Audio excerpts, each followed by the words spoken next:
Okay, now it's going. What's up, Andres? This is gonna be good. We're gonna have a just great time. just talking to you backstage already. I'm like, oh, this is gonna be what this is gonna be. This one's gonna Should be we have a shared. I little hope. cheers to get started? Yeah, hold on, let me pour this whiskey. I always like to Okay. pour it on camera so people don't be Yeah, like, and oh, I poured myself a little California cab. So, they don't have to know it's my fifth one of the day. They just got to mm-mm. know that I'm pouring it on camera. That's right. That's right. All right, Exactly. cheers to you, sir. We'll just do Cheers. this right here. Boom. Yes, of course. Mm-hmm. Oh, that's good bourbon. All right, question number one: was it a cult? Oh, Andres. I'm from San Diego originally, and Go there was a guy named. Padres. That's right. There was a guy named Hale Bop, and that was a cult. And I don't know if you remember it, but No. there's a old thing called Hale Bop, and it was something about like the world ending, and he had a VHS tape, and it was like rented some big huge house in Loma Santa Fe. That's a cult. Southwestern is more like what Lee McCroskey and the Eagles said: you can check out, but you can never leave. Yeah. You know, so hence the reason why I agreed to be on this podcast with you, Mr. Andres. That's right. Oh, that's the Yes. best answer we've had so far to that question. We started Yeah. asking it recently. Yeah. Welcome, Yeah. You welcome, can sir. check out, but you can never leave. It's So a Hotel California. that's right. Oh man. Okay, so let me tell people who we're talking to just so we can get a proper introduction here. But today with me is Brad Ledwith, guys, and I am excited. We've chatted on the phone before, got a good conversation going then, and I was like, actually, save it. Let's just keep going about this conversation on the podcast because this is good conversation. So Brad sold 8 summers with the Sweat organization, which was under the Power division back in the day of 1990 to 1998. So that's a solid run and a solid decade to have sold books with. He went to Cal Poly San Luis Obispo, which I said Luis because that's how it was originally said. San Luis Obispo. And the way that they say it in San Luis Obispo is Luis Obispo. Yeah. Or slow town. So they don't even try. No, San Luis Obispo. Los Angeles, Los That's Angeles, right. Exactly. baby. No. Brad's originally from Morgan Hill, California. He is a dad to 4 kids and certified financial planner for 25 years, and is the author of 2 books, which one of which was a cookbook. So glory. First of all, here's my book as well. We're co-authors here. We're not okay. There we go. So we're authors, but also I have the original Southwestern cookbook right here behind me too. So fantastic. I'm gonna have to ask you about that cookbook world. I used to sell that as a dog cookbook, and I'll tell you that story later if you want to ask about it. In fact, I'll put that in the notes. Oh man, when the intro is funny, you know it's gonna be a blast of an episode. Okay, good. And then, of course, making all the sense, your favorite Augmentino Scrolls, number 7. I will laugh at. That's right. That Heck is right. yeah. You are the president and owner of Ledwith Financial Services. Been doing that for 25 years, helping individual investors manage their assets. And I worked with Primerica, so I have some minimal knowledge of finance. Now that's a cult, right? Interest. That could be. Okay.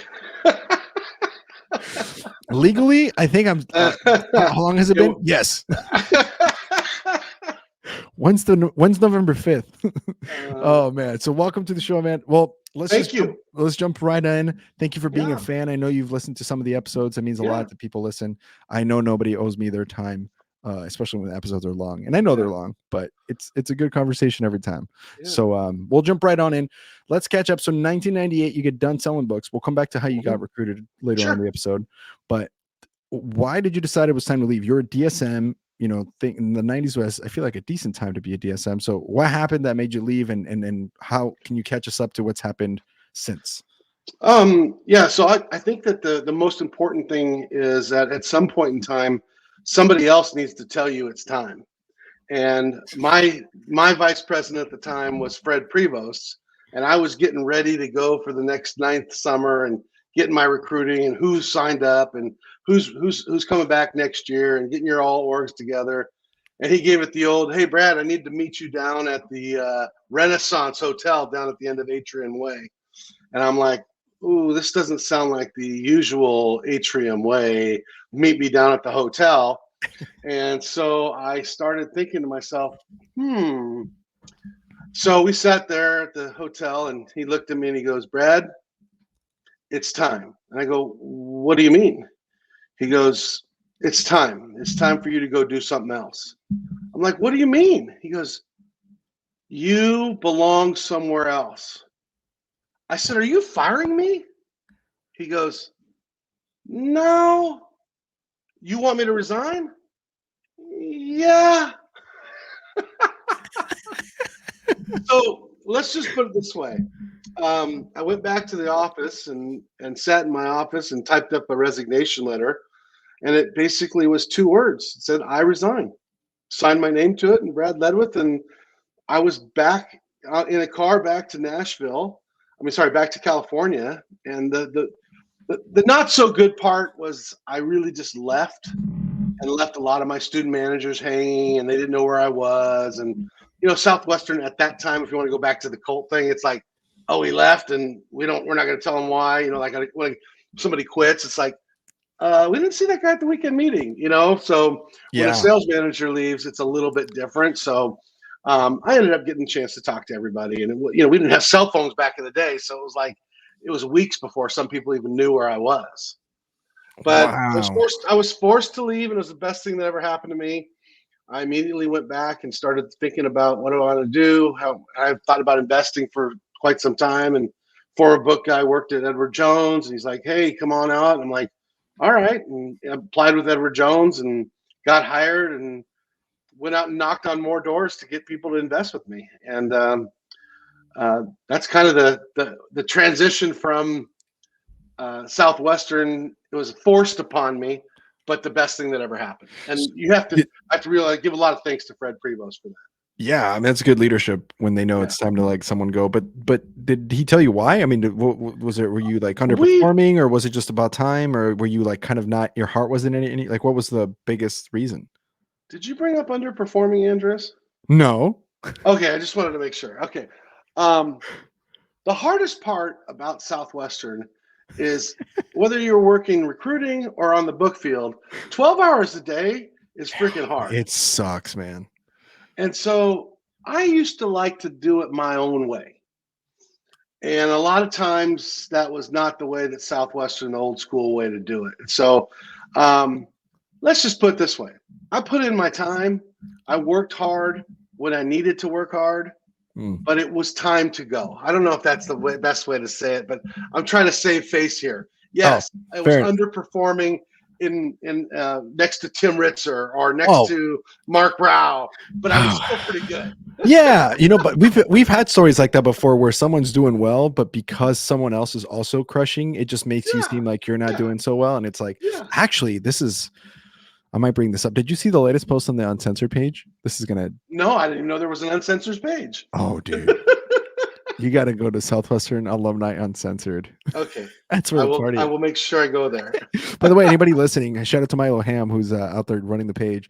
It's a great page. It had more sauce in 2016, but every once in a while, a good spot of tea drops, which just did about 2 weeks ago. Okay. By the time this airs.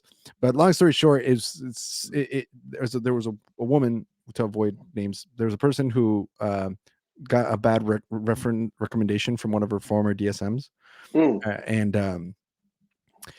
And it was more just the fact that they were talking about how, this girl sold quite a bit of books, but she wasn't selling 20,000 units. But she sold a lot of books. Like to any of us would have been like, she sold more than I ever did. Let's put it that way. Yeah, right. And so that said, it's interesting because it might seem like not much since other people are selling 10, 15, 20,000 units. But in your head, you're like, dude, this was my best summer and I am kicking ass. But it's hard to see. Yeah, I understand when you got people like Tim Ritzer who like isn't human doing. Yeah, he runs marathons, and look at me. I'm trying to run a 100-yard dash. You know what I mean? So anyway, more of you to love. More of you. That's to love. right. That's right. That's all that matters. So okay, that's the reason why I wrote a cookbook. Ritzer can't do that. He eats freaking raw chicken. Salads. That's it. Exactly. Okay, so sorry, Tim, if you're listening. Oh, Tim, we love you, Tim. Also, big supporter. Whenever you're ready, Tim. Okay, so you go into Edward Jones. Edward Jones, of course, everybody knows you start door to door for like the first 6 months, right? It was the same. I knocked on 5,000 doors here in Morgan Hill. I didn't know one soul. Except it was just like selling books. I didn't know one person. Went to the car wash, met that guy. He was the sales manager at the real estate office, and met the guy who ran ownership. It was no different than Southwestern. I went out and basically knocked on people's doors. Hi, I'm opening up a new office here in Morgan Hill, California. If I ever had an investment idea, can I give you a call? And that's what I did. And if they Wow. said yes, if they said no, and I'd say, okay, well, and I'd put pen to paper, and your phone number is 408-778. I look up 4432. Okay, great. And then, you Wow. kind of learn the same technique. And then we would send a thank you note saying, hey, I'm glad I stopped by. If I ever had an investment idea, I'll give you a call. Then I would call 2 weeks later and, hey, I've got an investment idea. I think you should, if you have the money available, I think you should buy it.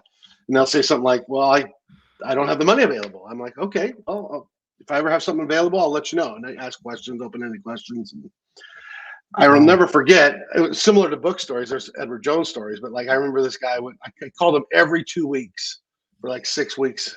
For six, that would have been 8 weeks. At any rate, the last time he called me, he goes, "You know what? You're a wart." I'm like, "What do you mean?" He goes, "I told you I don't have any money. I told you I didn't want to invest." And all I could think about was more Dudley in the back of my hair. He's going to say yes. I know he's going to say Yeah. yes. I don't get paid for no's. That's right. That's right. I only heard it the first time he said yes. But I always took it as a compliment, that I was doing my job and being persistent and being pleasantly persistent. He never became a client. His sister did, but it was just one of those fun things that I remember being called a wart, That's what, man. You're like, you're damn right. I'm hard to get That's rid of, right. and I'm itchy That's right. sometimes. That's right. It Exactly. don't matter.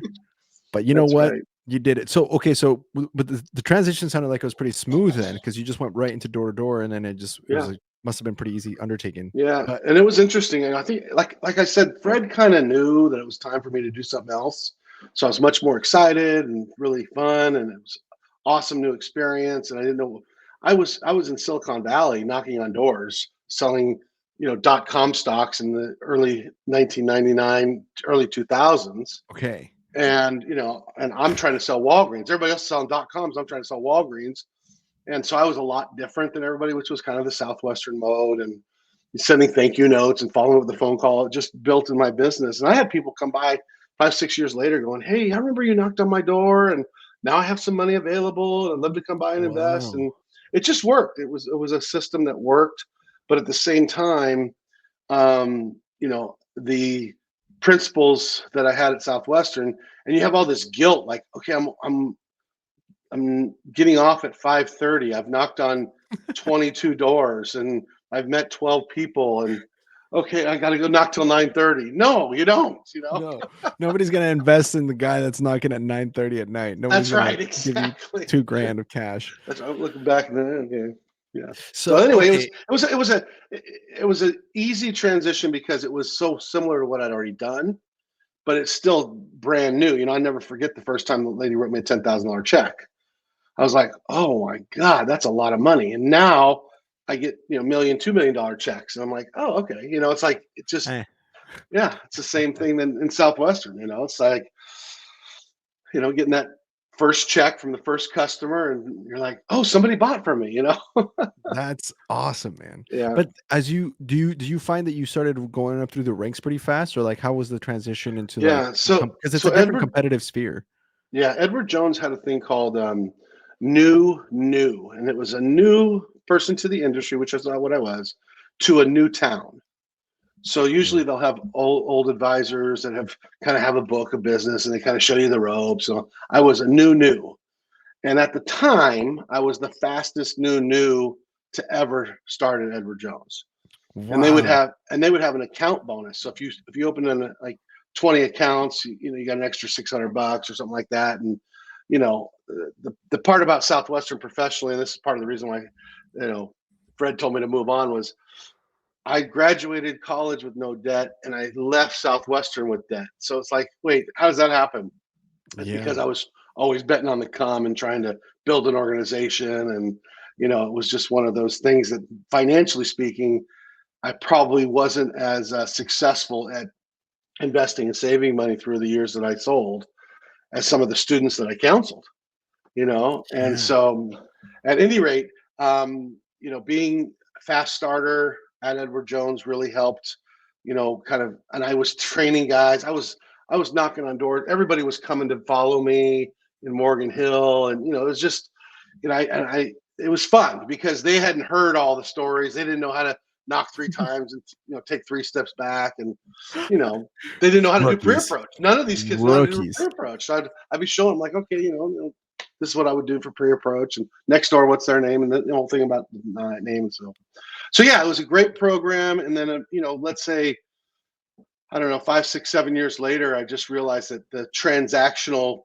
broker, traditional type of stockbroker that you might see on an old stock trading movie, just was going by the wayside. And that's when I became a certified financial planner, and I became more of an asset manager and asset gatherer, and really trying to help people, retire, trying to help people save money, and the whole idea of opening, 20 accounts in a month. I'm now at, 6 accounts a year, so it's a lot. The industry's changed, but I love it. That's fascinating. More of a consulting sale, Dude, I have so many questions. Yeah. Okay, so .com burst. Yes. How did you survive? You were selling Walgreens, so you were fine. Yeah, I was fine. In fact, they did I remember the lady from there's an article in a magazine, it's a trade publication called Sales and Marketing Management Magazine, and I don't think it's out there anymore, but they followed me on the book field. And then when I left the book field, I called the reporter and I said, hey, I'm now doing the same thing, selling investments. So she came out and followed me, and they did a whole spread like I was some, CEO of, Dell Computer, and like full on magazines back in the day. And this guy knocking on doors in Silicon Valley and asking people to buy, good, solid investments, because I didn't know any different. And it's kind of like that work hard, study hard, be coachable, like do the sales talk, sell the books, collect, it's like I just was real coachable, and I just did what they told me to do, where other people were like, oh, you need to buy this .com and that .com, and that's why they're no longer around. And for the longest time, I mean, I have a little bit of gray hair now, but for the longest time, I used to tell people I have the most experience and I'm the youngest person you'll meet. And that doesn't hold true anymore, but I mean, I've been doing this 25 years. Yeah. So I left the book field in 98, and I started in November of 98 selling books. Selling investments. And then what about 08? How did you navigate that? Because that was a fun little crash, honestly, the way that was the first real like crazy financial crisis. But I had developed relationships for a long time, and I always talked about like people don't fire their friends. So I became friends with people and built relationships. That's where the recruiting thing helped out. And I just built relationships. So when the shit hit the fan, that's when I was able to get back in touch with people and share with them what we do. Now, the other thing I did during that time was I journaled, because it was so unique. It was so unique to anything I'd ever experienced, because the whole market was down. Market's down 66%. It was crazy. And so I'm journaling the whole time. And the best part about that was in 2022, which I think was my hardest year as an investment professional, and actually in March of 2020, both of those times, I truly look back at my journal. And the one thing that I said was, if this happens again, I'm pushing my chips all in. And I did that in 2020, and and that was good for me. And I was able to help my clients do really well during 2020. Yeah. Wow. So and that's the part that, that's a whole nother story for Blizzard. Was it called Bizzler? It's another story for Bizzler. But that 2008 taught me a lot. And then, nobody talks about 2022 because my clients are really conservative, right? So we have a diversified portfolio. It's the worst year for diversified portfolios in 71 years. Yeah. So you get an old person, you're sitting there talking about their portfolio, and they're down 11%. That's rough. And most people listen to this, they get a crypto account, they're down 11% in one day, and they're like, hey, no big deal, right? Yeah, no, 11% at 60 is a big deal. Yeah. In a portfolio that I said, hey, somewhere between 3 and 6% is where we're going to be on the downside if we ever have a bad year. So when bonds are up, inflation's up, market's down, it's hard. It's a hard business. Tough, but man. We just hit all-time highs 2 days ago. My phone doesn't ring. Nobody cares. It's like, oh, my statement looks good. It's an ebb and flow of the business. I love it, so as you can tell. But, I do too. I do too. Yeah. I honestly, if this podcast crashes and burns, I'll come work for you. I'll move to California. I don't care. Sounds good. I mean, look, I'm just a step above Primerica, in case you were wondering. no, I believe. I mean, look and listen. And on a serious note, oh, by the way, I forgot to do this. But shout out to Enlight Energy for bringing this episode to you guys. Go find them. It's a solar company if you guys are looking for somewhere to work. So thank you so much, Julio. Yeah, no, I worked for Primerica. I mainly was on the insurance side. I never got licensed Yeah. with my 6 and 63 or whatever, 65 you're supposed to get. But I do like the way that the people that they work with. So I got to make some connections with Cool. people like at Bright House and some of those bigger Yeah. annuity companies and stuff like that. And because I'm a nerd about that stuff, man. I went to school for economics. One of my favorite movies is The Big Short. Like I read and the book, right? Like if it's about finance, I'm such a nerd, but I never got so into it that I'm like I know everything about it. I just think it's fascinating because to me It is fascinating. it's like it's psychology, but it's psychology that can be measured. It's measured psychology is what it is. And I love the way people think and how they react to the things that scare them. And that's really what it is just you get to find out how people behave, as you said, when shit hits the fan. Yeah, that's right. Yeah, I love it. So okay, so when did you decide to go into your own thing? Like that was in 2006. So okay. I had twin boys that were born in 2005, and I just was like, um, that my former firm, who I will not talk bad about, it was time to go. It was the Fred Prevost, like it's time to go. So Edward Jones was a great place to work. It was a great place to start. It was a great place to build a business. It's not a great place to retire from. Sure. And So a lot now of I built companies my. are like that. Yeah. That's right. And I built my own practice. I built it. I'm moving on. Now I'm independent.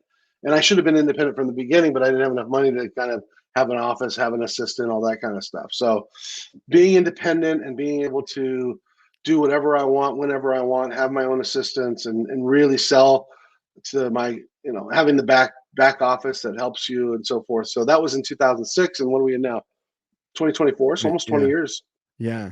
Yeah. 25 years in the business, 20 years with my own. 18 years. Oh, 18, 18 right? years. 18 years. 18 years. Your Yeah. business is old enough to go to war. I know. You know what? I actually, back to my wine, I've always said that the drinking age should be lowered to age 18. I agree. I travel all over the world, and it's Yeah. 18. Yeah. We're the only person you can send your son or daughter off to war at 18, but they But can't can't have a have a beer? beer. Yeah. It's Makes wild. no sense. Yeah. So, And anyway. I mean, besides, they can change the course of the future of the country by voting, but they Yeah. can't have a beer. It's Like, weird. it's really strange. Also, Yeah. like, it's also strange that there's like different ages for different things in different states. It's Like in so weird. Nebraska, you're not considered an adult until 19, or at least that's what it used to be. And it's like, what does that even Yeah. mean? Yeah. But then like the age of consent is like 12 in some states, Oh, and you're like, jeez. what is that about? How is that? Uh-huh. Like that's weird. Yeah. That's so funny, dude. I Yeah. agree. When you travel and you see like it's a cultural thing. If you teach your kids how to drink responsibly, it doesn't matter what age they start Yeah. drinking. Yeah. Like it's fine. Yeah. Yeah. Also, yeah. Anyway, but okay. So you start your own thing. I have a lot of questions as far as like to get the scope of a financial advisor here. So, Sure. but so I can get a better handle. You say you're handling on average how many clients a year? Do So you? right now I'm at about 135 clients. And I manage about $125 million in assets. That's pretty solid. So Wow. yeah. So last year I transitioned a portion of my book that ended up being about I don't know about $35 million in assets. So I kind of trimmed a little bit. So now, like I said, I'm at 120, which is real manageable. I always tell people I don't want to be all things to everybody. I want to be all things to a few people. Yeah. So that's really fun. And then, like I said,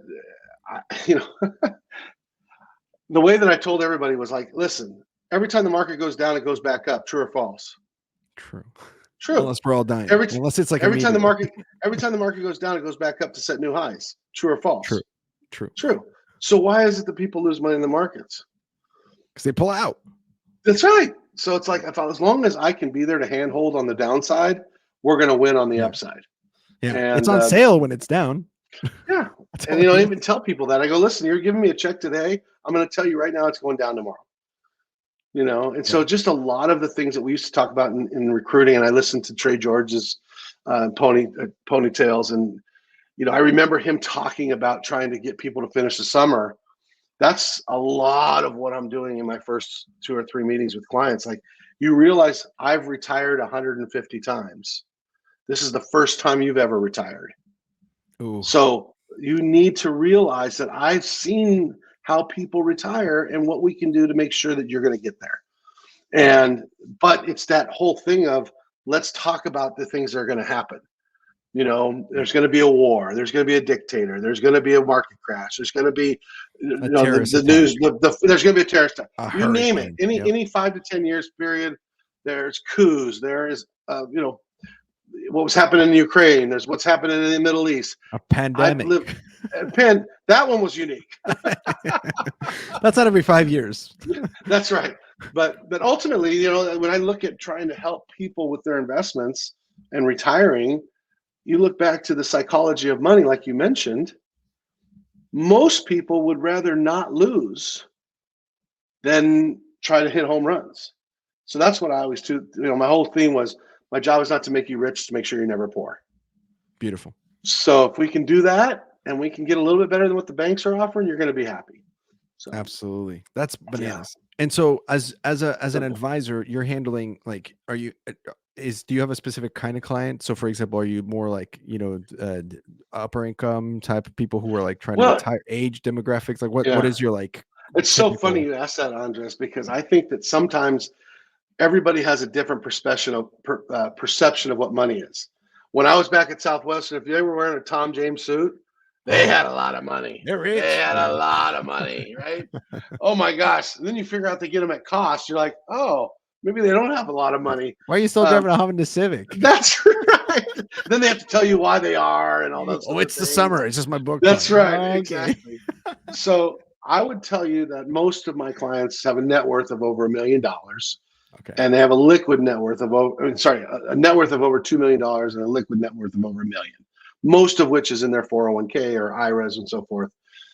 Most of my clients are right in that sweet spot of retirement or pre-retirement, 50 to 70. I met with my client that knocked on their door today, actually, and he's turning 90. And I just was like, wow, I met him when I first started knocking on doors at Edward Jones. And it was just like, wow, 25 years of handling this guy's money. Yeah. And he was great. He was great today too. That's wild. Yeah. So, most of my clients are in that sweet spot of either pre-retirement, about retired a couple, 3 or 4 years, or retired. And then the other ones are inheritance people. So a lot of times people will inherit money, so they might be a little bit younger. I have a few of those clients. And the book that I wrote, I'm plugging it. I don't know if I have to pay the 100. Okay, no, I'm just kidding. No, just so you know, and just for people in the future who are listening to this, who might be like, I want to be in the podcast, that we only do that so that we don't have to have specific questions that people want us to ask. So we charge to ask specific questions. That's so that way it discourages, because it's better to just have a spontaneous conversation than let me prep this question that you've never heard. So I wrote a book called Suddenly Single. My dad died when I was 16 years old, and I watched my mom try to handle her finances, and I realized this is not okay. And that's why I went into the financial services business. Mm-hmm. So in 2007, I wrote this book called Suddenly Single. It's on Amazon. It's not that good of a book. Honestly, I'm not very proud of it. Really? The reason I say that is it was my first book. The first part of it is really good, but then it took so long to like redo. It's very average. So, but it's a good book because it kind of tells you that I am an expert really in people who lose their spouse. So I called it Suddenly Single. And the problem is that back to leadership and marketing mistakes. Suddenly Single, just so you know, when you Google it, it's kind of like BBL, which is my initials.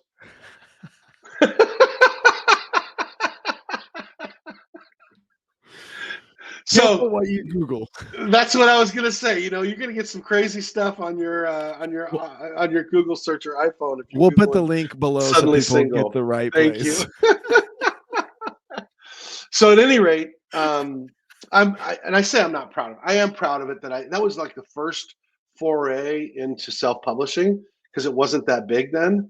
Yeah. So, it was a lot of money to create a book at that time, but it built credibility, and Yeah. I'm proud of it, but I'm like, I could be better. You should start a So, podcast.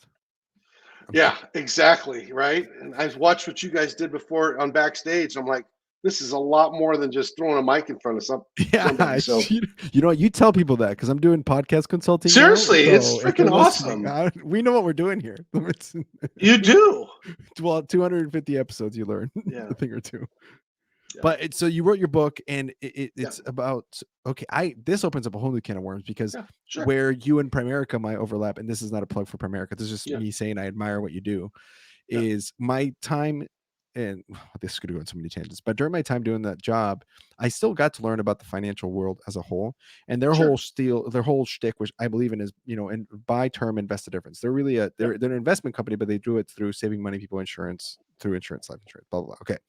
But the reason that got started is Art Williams, and the guy who founded the company, he had a similar story that you did, where his dad died when he was in college, and uh, his mom got a life insurance policy, and it was like $100,000 or whatever, or 60,000, Yeah. whatever, Yeah. and nothing at the time. And so Right. then, like, he finds out later that if she had invested the right way, that she would have had a huge inheritance from her dad had it been done the right way. So it's Right. interesting because I'm saying all that to preface the sentiment that most people don't know anything about money. Like, they don't Mm-hmm. know. If you ask the average American to explain to you how interest rates work on investments, they wouldn't even begin to tell you the ballpark. It's like a whole different language. So I think it's really cool that you wrote a book about that specific situation where when someone loses a spouse, because nobody thinks that kind of thing can happen to them, Yeah. but then it does, and you're stuck in this, like, I mean, we had Jim Mariani on here talking about trusts as well, which is Mm-hmm. like not the same as financial advising, Yeah. but it's in the ballpark of like inheritance Sure. money Yeah. and what people don't think about, the things that people don't plan for. And so I'm prefacing this question with all this in mind for Mm-hmm. context, because I wanted to ask you, since you brought this up, what are some of the most common things that people miss or Mm-hmm. don't do from a Mm-hmm. financial advisor standpoint? Instead of, I asked this to Jim too, when it comes to like planning for this event, for an event of a loss of a spouse or something like that, where just really like you lose your job or it shifts your entire trajectory of life. Without being Dave Ramsey on you, one of the things that they did for us sales managers when Dave Ramsey was nothing, he gave us the financial piece worksheets, and he hadn't even done the book yet. The Wow. Southwestern company brought him in to speak, and I'm going to tell you, he changed the way my outlook on money. And I think it's very simple: is that you invest something from everything that you make. So the old idea that you invest some, you give some away, and you live on the rest, it's such a simple concept, but hard to do, hard to execute, because people get hung up in, well, what do I invest it in? That's something that you're going to learn as you interest. Now, the financial maturity that some people have, it takes a little bit of time, Andres. Yeah. And that's the hard part. Some of these, and I'm only talking to these young guys that are still selling books or maybe just stopped selling, but some of these guys, they're making 30, 40, 50, $100,000 in a summer, and they're picking up the bar bill for the whole freaking crew at Yeah. checkout.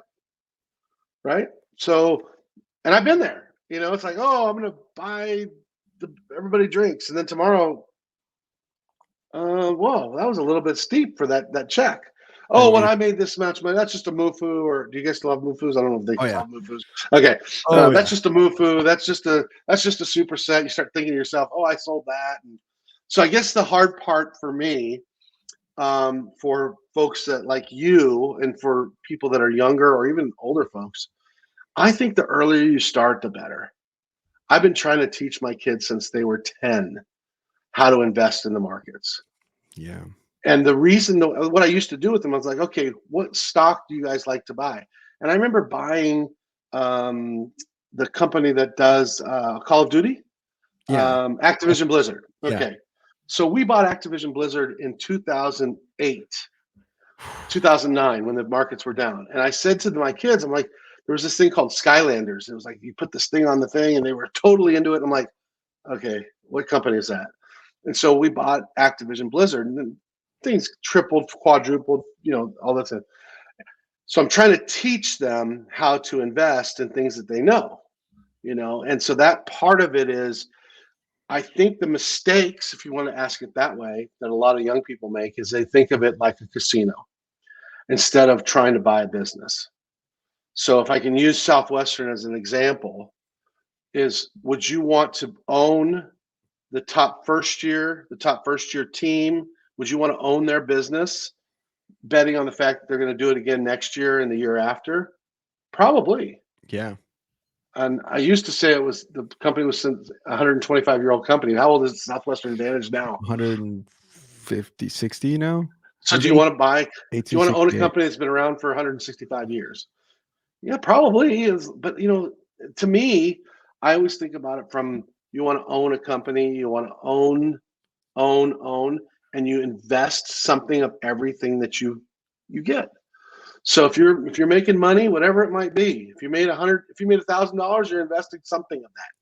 You're giving some of it away. Why are you giving some of it away?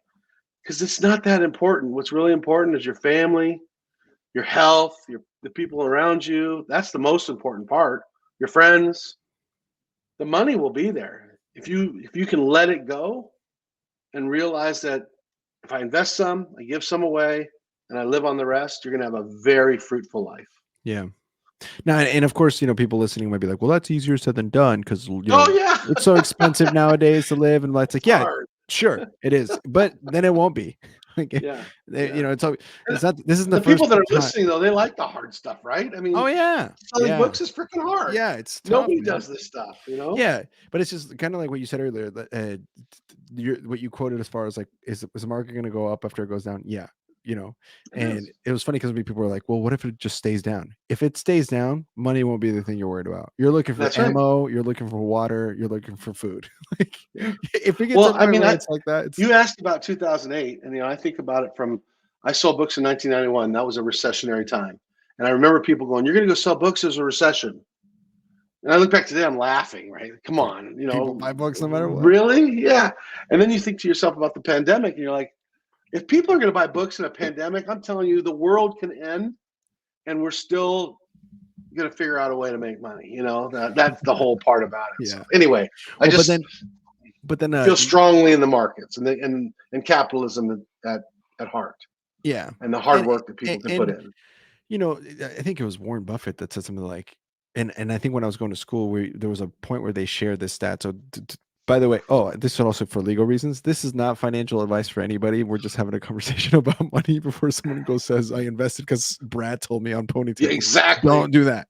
Do not confuse this with financial advice. Yeah, this is just a conversation about certified financial planner. Correct. That being said, I think it was something like in the last since the stock market was being tracked, there's only been 2 10-year periods where if you pick the date and then pick the 10 years later dates, that the market was down from that date. Only the depression and the recession, the Great Recession. Yeah. I actually, in fact, I worked during those years. So 2000 to 2010 is one of those 10-year periods that you're talking about. Yeah. And it's not necessarily that it wasn't up. It's just that you didn't make money. Yeah. So it's like 99% of the time, if you hold your money for 10 years out in the S&P 500, which is the index, then you're going to make money. Yeah. So. And there's been 0 times where it's been lower 20 years later. In fact, 15 years. Yeah. And I didn't know that stat, but I trust you. Yeah. So it's been like, like stuff like that, where it's like people think you're talking about like a casino. It's like, no, this is if you put, I think another mathematically, if you put like, you have a brand new baby, like your twins, so you had put $1,000 in an investment account that averaged what the S&P does. So like what, 9%. Mm-hmm. By the time that they're 70, they'll have $1 million, and you don't have to put any more money into it just by putting that $1,000 in. 75 years. It's more about the time in the market, right? Instead of the old saying, instead of the timing or whatever. Time in the market versus time in the market. Yeah, exactly. It's amazing. So that's so cool, man. Now, in your job today, like, so your clients are closer to retirement, so then you're switching them into like a different phase of their financial life. So is it annuities and stuff like that, or how are you? What's a client like yours experiencing at this point? Well, I think every individual situation is truly unique, and the reason I say that is everybody has different needs when they retire. Sure. They also have different risk tolerance. They Yes. also are in a position where they, yeah, I mean, but what it boils down to, like I said, is they don't want to be poor. So we have to Yeah. figure out how much income we can give them and for how long. And if I figure that out, then I can put the investment in place. So if an annuity is appropriate for some of their money, Sure. and some of their money's in tax-free bonds, and some of their money's in dividend-paying stocks, and then a small portion of it is in, growth-oriented stocks, then we're all in this together. But when I look at a portfolio, that takes a lot of time and work and effort to really figure out. I mean, I'll never forget an older client came to me. I'm an aggressive investor. I'm like, everybody's aggressive until the money goes. You put $1 million in at Till they get $664,000 a year kicked in the later. teeth. Yeah. That's right, exactly. But this guy truly was. After a year of getting his teeth kicked in, he's like, I'm ready to put money in, and he bought a lot of aggressive companies, and he's been rewarded. I'm reading Charlie Munger's book right now, which is an awesome book. He just passed away about a month ago, and Charlie was with Warren Buffett at Berkshire Hathaway, Yep. and it's a really really really good read. What's it called? Uncle Charlie's you remember the book? Charlie's Almanac, I think it is. Charlie Munger's Almanac, or something it's like $65 something to that effect. Yeah, actually it was. But it was good. It's really really good. So anytime I can read a book that can give me some more than what I already have, and you kind of respect what he's done, it's unique. So people like that, man. You're just like, something we don't. That's right. That's right. You're amazing. It's That's so it. hard to do. That's it. It's so hard to do, man. But as long as in life you just continue to be coachable, you're always learning. You're always trying to sift out what's bullshit and what's good, and that those poor Charlie's Almanac. There you go. Thank you. Yeah, that's a great. Okay, I'm gonna have to put that on my reading list, my good sir. You will like it. Good. Your listeners will like that's it. Awesome. For what's the North Star for you with your business? Like, are you planning on retiring anytime soon, or what's kind of like your So I have 4 kids. I have 4 kids, twin boys that are 18, a daughter who's 14, going to be 15 tomorrow, and a son who's 12. And running an organization prepped me for twins, and being a DSL prepped me for 4 kids. Okay. But what I can share with you is that when you look at the retirement, I could retire today.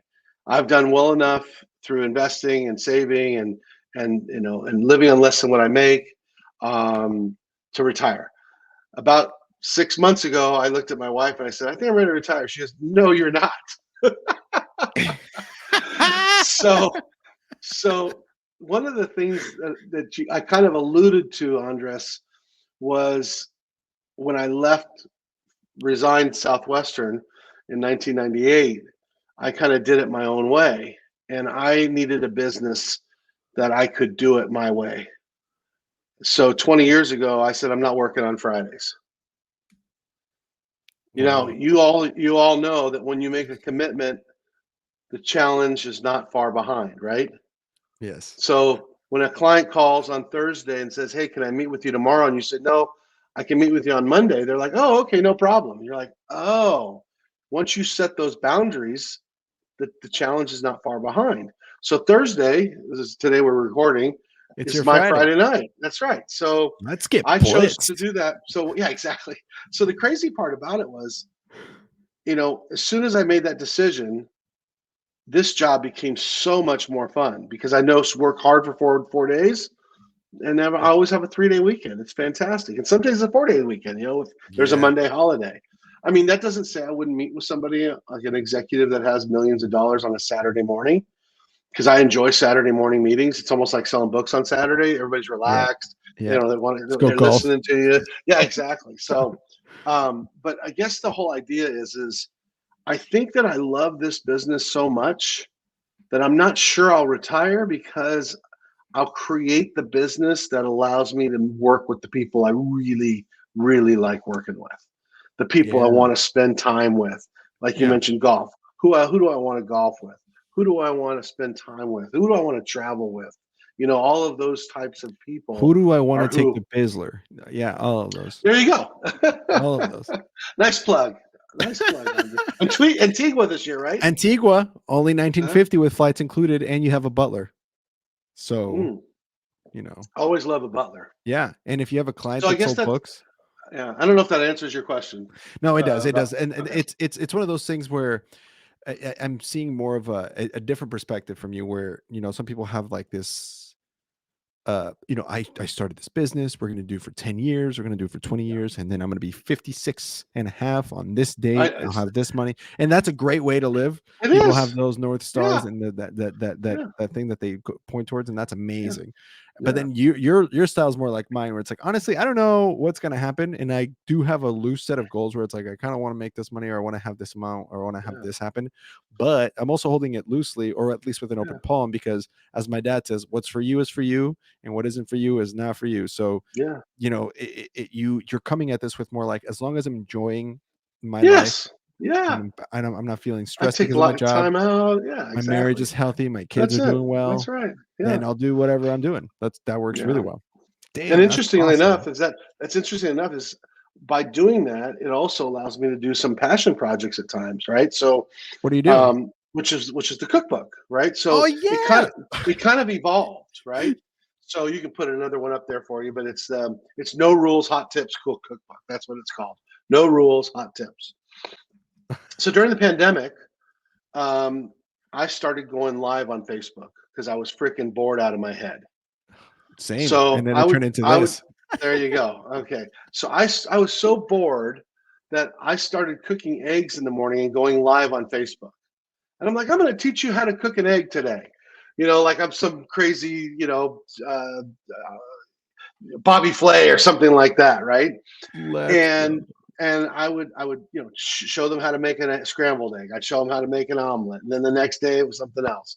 Before you know it, I was getting questions in the messages like, hey, Brad, how do you do this? How do you cook a brisket? What's your favorite thing? Which barbecue do you like? And what rub do you use? And all of these, I'm like, then it became work. And so I said, you know what? I'm going to make a cookbook. And all these people that are asking questions, I'll just give them the cookbook. That way they can, I'll just say, oh, it's on page 68, that kind of thing. Done.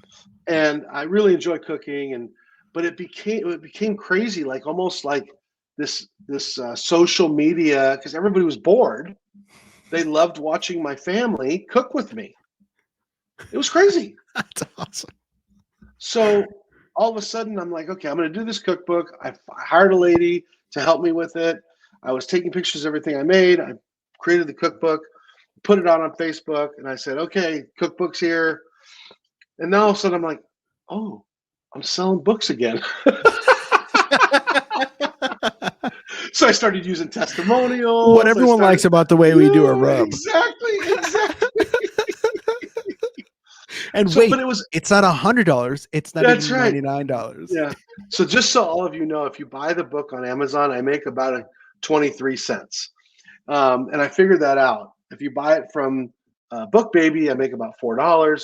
If you buy it directly from me, I make 15. Right. Buy it from Brad. That's right. So I never really wanted to do this as a moneymaker because it was just more fun. Right. My real job I make money at. But nobody wants to lose money. That wasn't the idea either. So I had a stack of books. I sold 2,500 copies.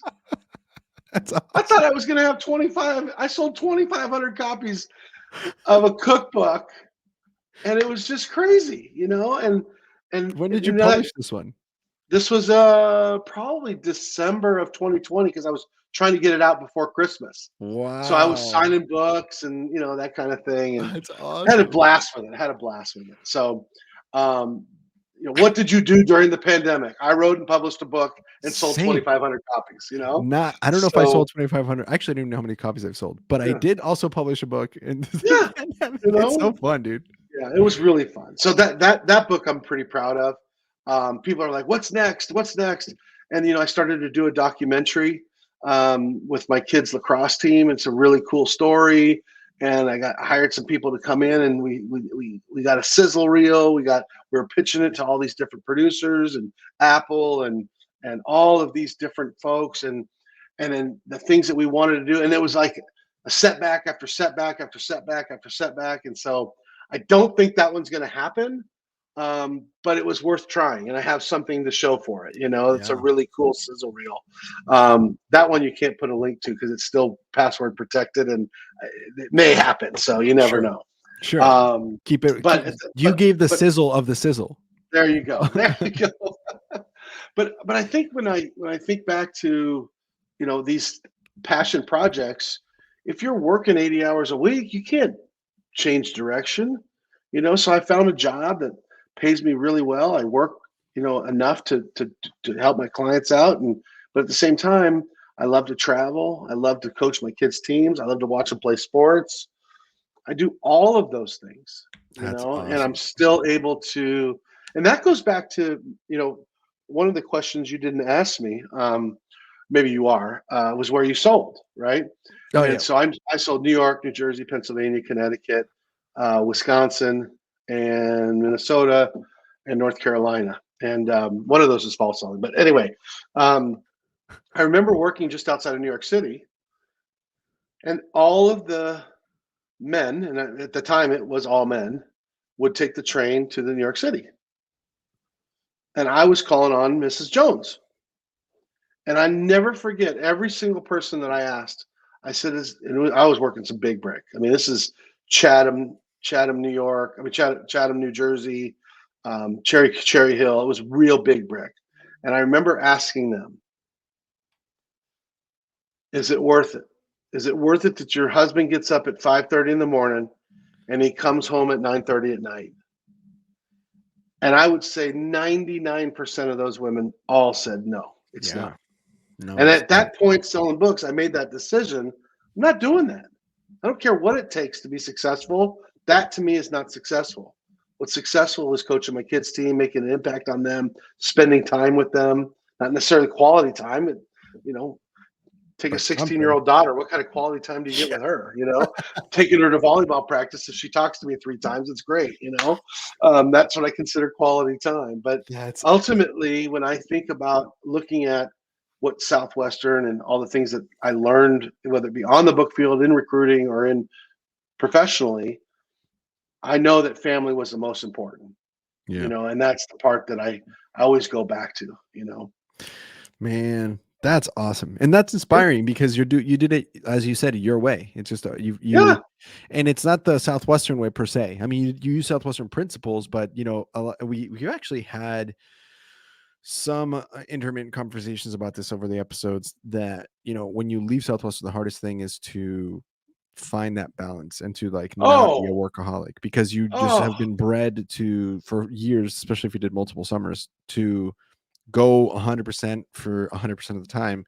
And it's like, hey man, sometimes you need to go 80% for 50% of the time. And there you go. And if the bills are getting paid, and sure, you're not driving a Bugatti. Maybe you are, or you're not riding a Bugatti, or you're not driving yeah, that's nice, right? But you don't have to, because it's a car. It's just gonna get you from A to B. Who gives a shit? But what you do is you're there for your kids, and you're there for your wife, and that's, man, that is more important, I think. Than I have another book. You may have to Google it, but it's Power of Full Engagement, I think is what it was called. And it talked about those short sprints. I think Southwestern taught me I could definitely work my ass off. Yeah. But I realized how to manage. Peak performance. I think it's Power of Peak Performance. And it really put into perspective that all of us have it in us. Accountants have a season. Yep. This is kind of they're coming up on their season, February to April. And I just feel like if everybody realized that it's not a marathon, but it's kind of a series of sprints, which is my 4-day kind of work week kind of thing. And, that whole idea of sprint, take a break, sprint, take a break. Mm-hmm. You look at a sprinter's body versus a marathoner. Now, once again, we're talking about my body again, but I would much rather never trust a skinny chef. How about that? I don't think that's the one, but that's okay. It's probably similar. maybe I'll find it. But If you anyway, find it, we'll put the link to it down below too. yeah, I at any rate, the whole idea is that I think that when you really look at performance, and if you look at engagement, we used to call it skiing Kansas. Okay, we're in California. We're selling books. We're from South California. We're selling books in New York. Your mind is back in California, but your body's in New York. You're skiing Kansas, right? That's right. So that's not good for anybody, right? No. And I think about the people today, even like, we're always multitasking, right? So can you do what you're doing? How long can you do what you're doing? Can you focus in for 30 minutes? Can you really eliminate distractions and give your best effort, whatever you're doing? If it's lifting weights, if it's working on a paper, if it's working on a project, Being on a for podcast. 30 minutes. 30 minutes, Yeah. So anyway. No, I Sorry. understand that. Manny Machado has that philosophy. Does he? Yeah, because he kept getting injured. And so then he basically started pretty much every time now, if he gets an infield hit, he'll jog to first base when Yeah, I've most seen people that. sprint. Yeah. And And I'm okay with it. and a bunch, well, yeah, because a bunch of people were criticizing him. They're like, dude, you're lazy, you're lazy, you're lazy. He goes, hey, look, I'm done. They interviewed him at a whatever press conference, and he's like, listen, here's the deal. If you think I'm lazy, that's fine. But I can tell you this right now. Would you rather have me going 80% of the time, 80%, 100% of the time, or 100% of the time for like half the time because I'm injured trying to get my ass at first base at full and I was fascinated by that because he was saying I work my ass off behind when it's not a game time. First at practice, last to leave. Yeah. But when it comes to running to first base, the majority of my injuries were coming because I was trying to get to first. Yeah, I'd like to hear that. I didn't realize that. Yeah, and it was amazing because it's like that's such a crazy, and to a Southwestern person, that's outrageous. Yeah. But it's like that's the truth, man. Like you could probably sell a whole year worth of book for not just 12 weeks. You could probably sell for the whole summer if you were selling 50 hours a week. But because we're going 85, 90, it makes sense it's a 12-week summer because nobody can handle that for a year. Right. That would be insane. Yeah. Well, they can. I was reading a book about a chef, and these guys that are running restaurants, they're working it's crazy. Nonstop. I've always thought, I'm going to open a restaurant. No, look, that's hard work. That's insane. So. And your cooking's good, but the passion. Yeah, exactly. The passion. At some point, you're like, crazy. I'm tired of doing these. Yeah, exactly. Yeah, man, that's awesome. Well, we can jump into some Southwestern stuff. I feel like if you're sure. cool with that, and I will, we'll talk a little bit about that. So I guess first of all, how did you get recruited? How did you get into? All right, it's a short story and long stories, but I'm going to start when I was a latchkey kid, and I don't know if you guys can put up latchkey kid on the podcast here, but latchkey means that both parents worked in the 70s, and you would have this yarn with your key to your house. They called it a latchkey. So I would come home at 10 or 11 or 12 years old, and I would be there until my mom got home from work. Okay, so this was the changing of the women's liberation and women's back to work, and so I was a latchkey kid. So I came home, and this girl knocked on my door and tried to tell me that she was going to come back and sell me some books. She went across the street where my friend was not a latchkey kid. I watched her give the demonstration. I'm probably 12 or 13 at the time. And she says, I'll be back to deliver the books. So at the end of the summer, I asked my friend, I said, hey, did she come back to deliver the books? He said, yeah. Here they are. It was the old handbooks, student handbooks. So I said, she didn't come back to my house. And I'm like, I was to tell my mom that she should buy the books. So fast forward to sales school, 1990. And the girl who knocked on my door when I was 13 is a sales manager from the University of Michigan, Nancy Wright. And Nancy Wright, and I said, do you remember this story? And obviously she doesn't. She's sold too many summers to remember. Yeah. But she made an impact on me that when I was in my first interview, I'm like, I remember this whole demonstration in the books. Now I was looking at the Power books, and I remember them being brown and the Power were blue. Yeah, the volume library. Yeah, so I knew that I'm like, this is that same company. And I had mentioned to you my dad died when I was 16, and my mom didn't have life insurance, and I was paying for college. So I'm like, I know I can go out and make money. Now I didn't tell you this, but I played baseball in college. So I was a pitcher. And when you play baseball, at some point in time, everybody's dream is to play major leagues. But at some point in time, everybody goes, I don't throw hard enough. I'm not fast enough. I'm not big enough. I don't hit the ball far enough.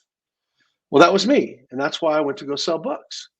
Because I was like, okay, I'm not going to go play summer ball and waste my summer. I'm going to go sell books, make some money. And so I was in sales school. I met Nancy Wright. I told her the story. She looked very familiar. And then I went out and sold my first summer, and I was in Doylestown, Pennsylvania, just outside of Philadelphia, A metropolis. and the metropolis. And in fact, it's still one of those fun, it brings back a lot of great memories. That's so great, man. And I had a great roommate, Doylestown, Pennsylvania, Doylestown, and in Bucks County. And had a great roommate, Reed Stevens, who sold for 4 summers. He was our org leader. So, I got to hear all of the PCs at night and, calling and talking to people. And I have no idea how they do it now. But back then, you got home at 9:30, 10 o'clock, and you would get on the phone and you'd talk about your stats. That. Okay, they still all right. do that. Yeah. They don't just text Some your stats. things never change. How you feeling? How you really feeling? Puke up. So good, man. So we had a great headquarters in Bucks County. I was probably, I don't know, number 50 or something like that, first year program. And at that time, I went to Cal Poly San Luis Obispo, and we had probably 50 kids coming from Cal Poly San Luis Obispo. And we were the number 2 company. We were the number 2 college in all the company. Yeah. Yeah. Wow. So that Wait, was 90? cool. That was 90? 1990. Yeah. So that would have been right before Bill Zizzy and Rosen just destroyed it. Well, actually. Oh no, it was a year after. It was a year right after. Yeah, I was going to tell you because Kelly Breslin had the record. Kelly Wright. She was 2 years above me. So wow. She hit the record the year I was selling. And wow. That was the first time a woman ever broke the record and held the record. And I'm still friends with Kelly today, and we text every once in a while. And so you tell her to get on here. That we want. I'm sure after she listens to me, she'll be like, "No way in hell, I'm going on that podcast." Well, then send her Rosens. I don't know. Be like, it's gonna be in there. Yeah. So we but then my student manager, sales manager was Sandy Matthews, who's now Sandy Lewis. She married a book guy, and they taught me how to listen. That was the one thing that I thought, that the skill of listening, 2 ears, 1 mouth, and trying to really ask questions and really try to listen. And both Kelly and Sandy and my student manager was awesome. Now, I think it came naturally to them. I had to learn it. But in that case, though, that means that you were probably more coachable. That's what I found out more recently. People who don't know or don't have that natural ability and tend to be more coachable, and it just kind of works for them. It's kind of an interesting mix. I don't know. Yeah. I feel like anybody can sell books though, but like I found that after somebody talking to so many people, it's like there's 2 kinds of people. Those that is like, oh yeah, I came natural, this was fine, and then other people like you were like, I wasn't natural for me, but they became studs because they just were able to just kind of learn it, and it was a different way. Okay, I gotta ask you though. First, your first. So do you remember your first store, your first customer, any of those? Anything? I do remember the first street. I remember knocking on the door, and it was in, like I said, Bucks County. And I think I had a 0 day the first day. That's so but then the second day, I ended up, and this is the bad part, right? I still know her today. Holly Lomas. Holly Lomas bought a Mufu from me. I shared her name with all my roommates and everybody in our all of our headquarters. And when I went back to deliver that Mufu, she was not happy.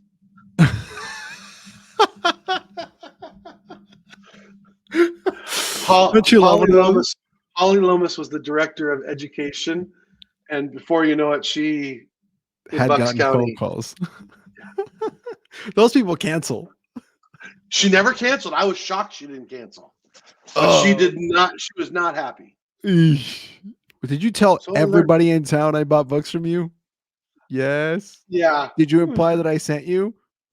Yes. No, I never really said that, but I might have implied that she might have really liked what I had, that kind of thing. Yeah, she bought a Mufu though.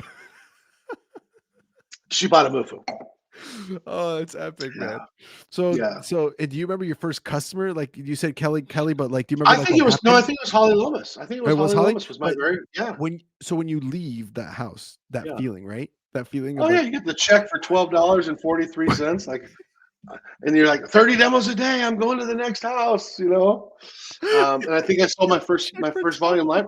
Yeah, yeah. And actually, you know what I think I did? I think I did the cardinal rule. I think I made the sale and then I took a break. Oh yeah, Like, that was hard. momentum to the next part. But yeah, those first 3 weeks, What a good time. I think I may have sold 150 units in 3 weeks. And I, had that kind of decision making like, okay, what do you want to do? Where do you want to be? How do you want to do this? And I was real sloppy with my pre approach. I was burning through territory and, oh, this territory is not good. Everybody does the same thing. So It's at amazing any how we rate, all had the same experience, right?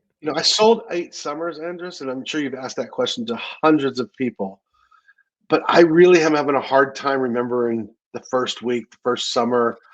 I do No. remember my PC week, my first summer, which was like my 10th week. It Yeah. was John Dyer Way, and John Dyer Way had about 40 homes and 20 people bought the volume library. Let's go. Isn't that So wild? yeah, Okay. Dude, I love when that kind of stuff happens when you start yeah. getting in the flow. My first summer I had that same thing too, where I knocked on a door and it was like, this is like the first or second time I hit PC, but I knocked on a door just outside of Wellsville, New York, and there was like 7 houses on the whole street. It was like Hmm. one of those, they were spread out. One of them didn't have kids. 6 of them bought. And by the time I got to the last house, I literally was gonna do the name drops of like my power names, but it was so I felt so ballsy. I was like, hey, just so you know, my approach was like completely honest. Just so you know, all of your neighbors have talked to me and they all have bought except for the people next door because they don't have kids. And I'm selling some educational stuff. Would you rather me show you outside or do you want me to come inside? Like I was so You're confident. so confident. It's like they all bought. When Yeah. I went back to deliver, I went backwards. And so like I Oh, delivered that's to that fun. last family first. And so the first family bought, they didn't know about the whole rest of the street bought. So I got done and they're like, how was your summer? And I go, okay, they bought, they bought, they bought, they bought, they bought, they bought. By the way, they all bought more than you did. Do you want to add on? You add on. And she You tagged tagged on. it on. It was That's because sweet. you feel so like someone Yeah. shoot me, it'll bounce off, dude. You feel Yes. insane. What a Yeah. cool Yeah. memory. And don't worry about not remembering stuff. It's just whatever that Okay. comes to mind. But Okay. because here's the deal, you had 8 summers and Yeah. you got to some certain levels that some people don't get to. So as a DSL, there's other stories that stick out to you that kind of Yeah. overlap that Yeah. memory as it goes. Yeah. Now, did you know you wanted to be a DSL? Like, or I guess, No. when did you No. start like that journey? How did you decide that was what you wanted to do? I met Ralph Mosley, who was the CEO, and he passed away just recently, and he was just the salt of the earth. And Sandy Matthews and some of these people that I just really admired, and I liked the coaching part of it, and I liked building people, and I always thought that I was going to make a lot of money, and I never did as a sales manager because I was always paying it off, taking a loan, taking a draw, paying it off, taking a loan, paying it off, and that's one of those. I'm letting you know, Andres, that to me, 1 or 2 summers is fantastic, but 8 summers was too many. Yeah. And the biggest reason why was that, I always was, it's that old thing of Southwestern, pay $5,000 worth of advertising. If you just get one person to Nashville, it's worth it. Yeah. Well, if they get there and they only sell 250 units, it really wasn't worth it. Yeah. Or they quit week 2. Yeah, exactly. Yeah. So, Yeah. And with that too, I mean, I've always said, this is how I always put it.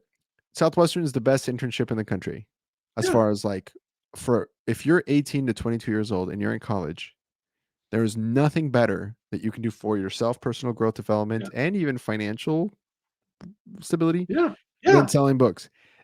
It's not the best career, So if you're gone from school, it's the best internship. But if you're leaving school, all of a sudden that might not be. If you are in, and it's been 5 years, 6 years, and you're not even on the halfway mark to becoming a DSM, Yeah. you should probably have had Fred Prevost tell you, hey, Yeah, that's right. It's time. it's time to go. It's time to go. That's It's right. not going to That's happen right. for you the eighth summer with That's with right. with a 2-person team. You know what I'm saying? That's Like, right. That's right. move on. No. And Yes. it doesn't make you a failure. It doesn't make you No. a Mm-mm. loser. It doesn't make Yeah. you not bad at life. It just means Yeah. that it just wasn't. This is not where your life is supposed to be at. Yeah. And even if you did recruit a lot of people, and it's also Yeah. maybe also time to go. That's right. to, not to shit on Southwestern, but also That's right. it's not the. And you said I thought DSMs make a lot of money. DSMs don't make a lot of money. Well, I think there's probably a couple that do, but it wasn't me. But even if you're making $300,000 a year, Yeah. Yeah. That's not a lot in my for book. the No. amount of work that Amount of you work. have to do emotionally and mentally throughout the year, the meetings you have to go to, the traveling you have to do, the dealing with parents, the dealing with college age kids, it's not enough money. It's a lot of money for anybody, I guess, Andres, but I it's agree with not you enough. 100%. If you did that in solar, you'd be making $3 million. Like, it's There you not go. insane. There you go. So, okay, so you start seeing this leadership, and Yep.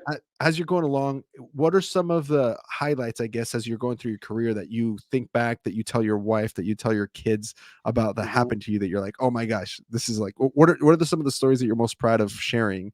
And then after this, I'm going to ask you some of the ones that maybe you're not so proud of, but Yeah, exactly. I always think about the relationships I built over time, and I'm still friends with those people. Like some of my best, and they always say that in the interview. Some of my best friends are Southwestern people. Let me tell you something. Some of the people that run Silicon Valley are former book people, and I recruited really, them. well, I'm telling you, we got to get them whether it on be here. Zoom, I'm telling you, there are some very successful people that are running companies, running sales department, director of sales, director of revenue, director. And these are Wow. guys I went on scissor trips with, And so I think to myself, the relationships that I've built over time are the most that, and my kids know that. Like we hosted a Sunday meeting here one time, and we Nice. had a bunch of Southwestern alumni here, and it was just like I'm like this warms my heart um, going to weddings and going to birthdays and things like that, and just trying to create and tell old stories. But all of my friends, um, they're successful in their own way, but in the same time we all have this mutual respect that we know we've done it, and you've Yeah. done whatever your unit total was, or how many books you sold, or how many people you recruited. Nobody freaking mattered. Nobody cares about that. It's, Yeah. are you a good dude? Are you a good dude? Yep. Were you a good dude? Yeah, So, um, and I think my biggest one that I remember was when a friend of mine was going to go work at a company here in Silicon Valley, and his interviewer called me. And this is back in the day before there was rules, about how when they call you for a recommendation. And I knew that this guy didn't interview very well, but he looked really good on paper. And he called me and he said, well, tell me a little more about this kid. And I go, listen, if you don't hire him, you're making a mistake. And this is one of the guys I'm talking about that ended up running and building that company, leaving that company and building another company here in Silicon Valley. And I knew he was that kind of person. I want to win my first year, never won it again. I was always like, I want to finish, figuring out every kind of excuse. These kind of, as you know, their heart, in fact, I've said to this day, I don't know if I talk shit about people, right? I don't think I've ever heard him talk shit about anybody. So, He'll just bite his tongue. He swallows whatever he's talking about. And I just feel like he's one of those people that he was meant to sell books, but he was meant to build companies and build people. And I will that's also tell so you, and I cool. think I may have mentioned this. I don't know who I was talking with, but I know who it was. my son's thinking about selling books. He's 18 and he's graduated from I high was school. about to ask you. I was about to ask Yeah, you, would you have your kids do it? That was my next question. twin. Okay. I would tell you that he asked me, he goes, Dad, are you against me doing it? I go, no. I go, you don't even know where you're going to college yet.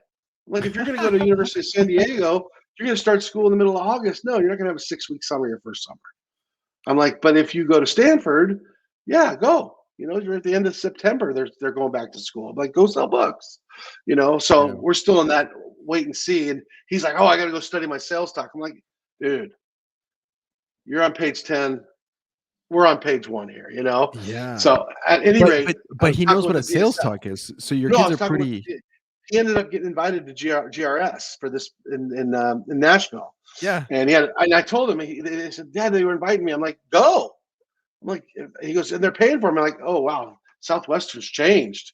Yeah. Like, they're paying for you to go. Yes, you should definitely go.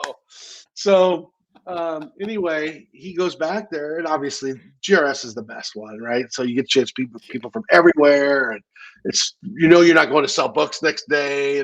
It's awesome, right? So he comes back and he's all gung ho. And I talked with Vicky. I don't know her last name, but she's here in California, and I was telling her this story about how what were we just talking about? I was trying to tell you who I talked to. So Vicky? Vicky was the DSL that Vicky she was. Varberg. Yeah, she's awesome. She called me and we talked. Vicky's We talked legit. about. She asked me, "Are you against him going?" I'm like, "No, I'm not against him going at all." But I was trying to remember what I was talking about. So, Oh, you're saying your kid flew to California to GRS, but before that, you yeah. were saying like your twin that your kiddo wanted to go sell books, and you. But what was the question? Oh yeah, he wanted to go sell books. Yeah. So the whole thing about it is I just told him, I'm like, if you decide to go sell books, you are going to be prepared. I will go through every single thing I've ever known and heard. And, so the other day he was asking me, and I think this is probably another question that you were, you asked me what was the best thing. Is that what it was? Yeah. What are some of the things you were proud of when you look Proud back of. in your Yeah. career? Yeah. Yeah. So that was the building the relationships with those people. And then if you want to go into the other one, like, Yeah. quote What's some of the unquote, stuff you're not so proud of? Yeah. you know, it's not necessarily not so proud of. It's just those stories that you build on everybody's got one, right? Yeah. And he asked me on the couch the other day because he was at this GRS where everybody's telling stories, right? He goes, well, what's a story you can tell? And I'm like, I'm not sure I'm going to get all the details right, but this was pretty funny. And I was in Virginia. It was my 4th or 5th summer. And I was selling in kind of a lower middle class area, but not low class. These people had jobs, but smaller houses. And then I had a buddy of mine follow me. He was in his 4th summer. He was hurting. He was just dogging it. He was not doing well. I said, well, why don't you come follow me for the day? And I always wanted people to come follow me because that way I knew I was going to work. So anyway, we're kind of in a African American neighborhood, and I'm not religious. In fact, I probably consider myself atheist. But I'm like, every once in a while, I want to sell the Family Bible Library just for fun. See how it goes. I'm a capitalist, right? They want to buy the Family Bible Library. I'm going to buy the Family Library. Supply and demand, baby. So I get inside the house, and it's a small kitchen, living room, kind of combined, and this African American family, and dad welcomes me. You want something, water, blah blah blah. And my buddies, so we're tight. There's probably 4 kids and 2 adults. Maybe grandma was there too. And I look around, you're scanning everything, trying to make association. And It was just religious all over the house. I mean, God everywhere, Jesus on the cross, the manger, even though it was the summer. I mean, it was out there, right? So I knew I was in a very, very, very religious house. So I'm just going through the normal stuff. And I get kind of everybody down, and I look at my buddy and I go, watch this. And he goes, oh shit, Brad, you're going to do something. I know you're going to do something. So they buy the volume library. I tack on the Family Bible Library. I usually sold 1 a year, like just to say I did. Yeah. And so as I'm closing them, I said, Mr. Jones, I said, is it okay if we all hold hands and you can pray for me and Jeremy? He goes, yes, He goes, of course we can. And I'm telling you, like the Southern Baptist church you've ever been in. Everybody gather around. Let's pray for these boys. And he's like, Oh, God. praise Jesus, praise Jesus, praise Jesus. Help these boys. Sell. And I go, Mr. Jones, thank you so much. I said, can we pray for one more thing? He goes, sure. Can we pray that your check clears the bank?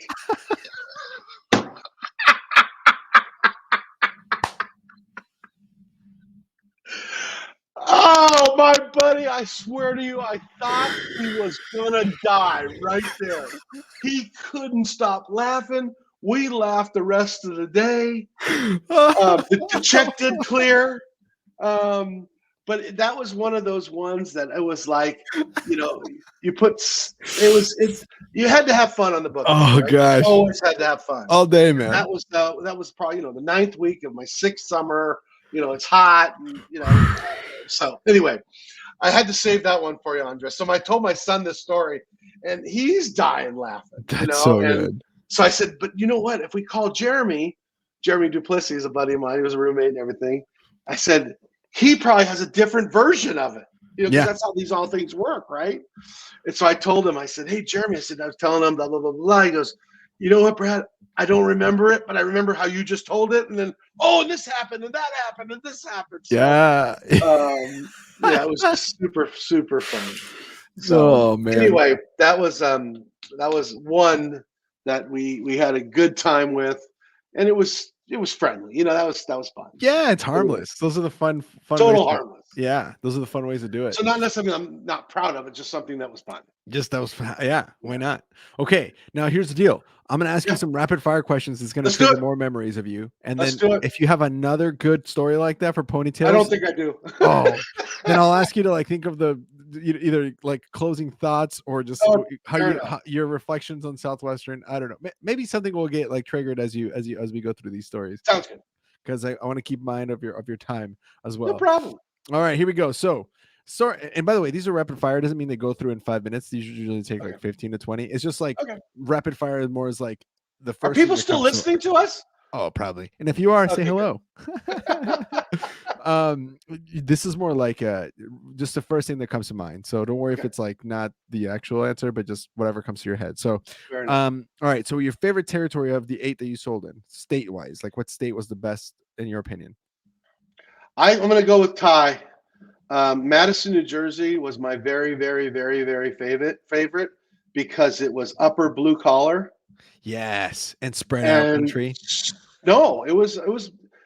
I'm from a neighborhood suburb, so I never really liked the country. But and I say that. I'll get back to that in just a second. So Southwestern always said 30 demos a day. Try to get 20 sit downs. Yeah. If I got 7 sit downs in New Jersey, when you knock on the door, it's what are you doing? What are you selling? Why are you here? Yeah. If you don't have an answer to those 3 things, you're on to the next Get one. out. Yeah. So I created a name list. I was getting a lot of people, and all of a sudden I was like, everybody's getting them. Everybody's getting them. And we had the best breakfast spot. It was a perfect Americana town. My buddy Gary Gaddis, who might be listening, he used to order chocolate cake for breakfast every morning. It was just, it was so fun in Madison, New Jersey. And I say that it was where Drew University is. So you had some college professors. Every cop in the world was there, cops. And so it was, like I said, upper middle class, but blue collar, and blue collar Jersey was, like I said, but those were my peeps. I never felt intimidated in their house or in their neighborhoods, right? But then you mentioned country, so that's where I cut my teeth. I cut my teeth Doylestown, Madison, New Jersey, Chappaqua, New York. I mean, we're talking big brick, tight. You better have your stuff together, right? And then my last couple summers, Fred Prue's like, "You guys are going to Wisconsin."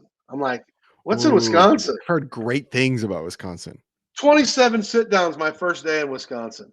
I'm like, I think I'm gonna like it here. You crush. Everybody's so nice. I'm like, oh my goodness. Now I know why they say 20 sit down demos, So we lived in a town just outside of Madison, Wisconsin.